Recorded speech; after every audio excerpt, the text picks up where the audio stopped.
to the finished video on the 2019 Mini Countryman. If you've not seen the first video on this car, then click on the link in the top corner and take a look, as you won't believe the difference. So this Countryman was bought as a Cat N engine flood damage. I've gone through the engine and it's got the normal snap con rod and some cylinder block damage, so it's not repairable.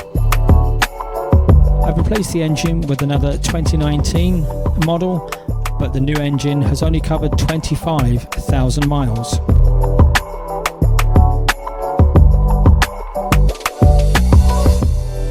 The interior was all removed and was fully valeted, and as you can see, it's come up really well.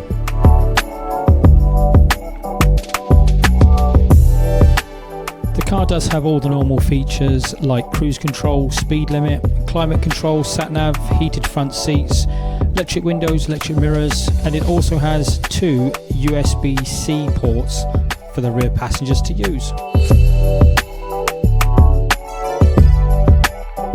I've also managed to replace all the missing parts from the engine bay, and now it looks amazing. All the details for the car will be listed below, but if you want any more information, you can contact me at c96rebuilds@gmail.com. And don't forget to like, share and subscribe, and I'll see you in the next video.